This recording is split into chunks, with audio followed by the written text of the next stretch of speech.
Hey, what's going on there, YouTube? This is SEL0320 representing JVS. I'm back here again for another episode review for second season of Gotham. This is episode 19. Got 3 more episodes to go to the 22nd episode. The name of this episode was Azrael. So this is a non-spoiler review, so you ain't gotta worry about any kind of spoilers.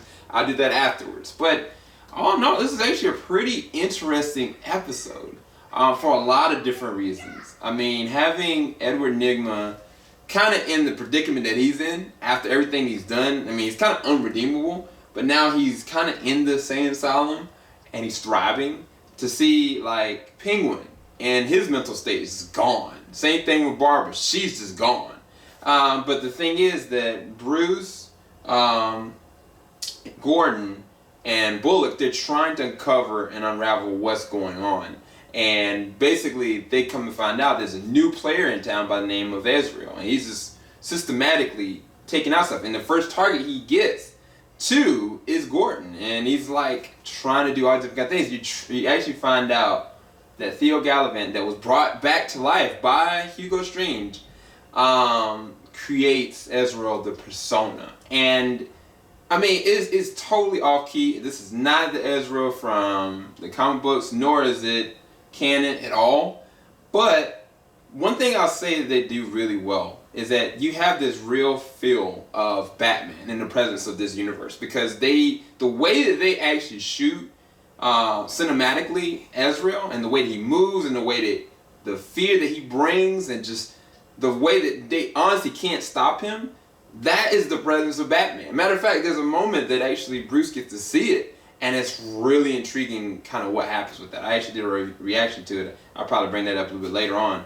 The thing that gets me is the end, because towards the third act, I was like, dude, some people are going to die.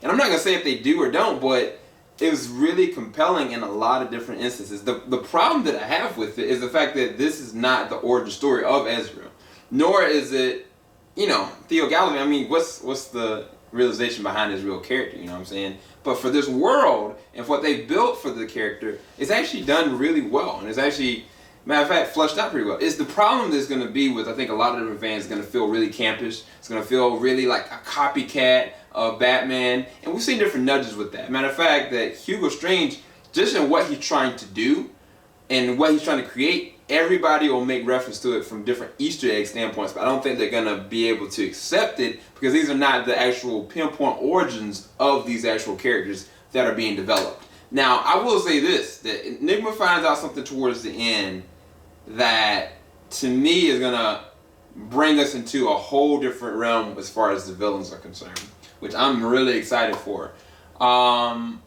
And I think even with Gotham as a show, they don't just jump the gun as far as how they handle villains. You know how they normally handle villains?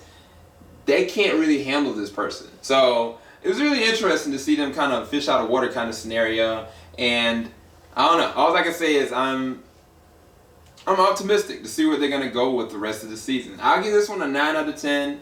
I'm excited for what's going to come next. And yeah, it's never been more dangerous in Gotham. And the thing about this episode is that Bruce and Alfred recognize it by the end of the episode. That's all I'm going to say right now. I'll be back for the spoiler for the review. Keep it locked. JVS ain't going to stop. Y'all have a blessed night. Peace.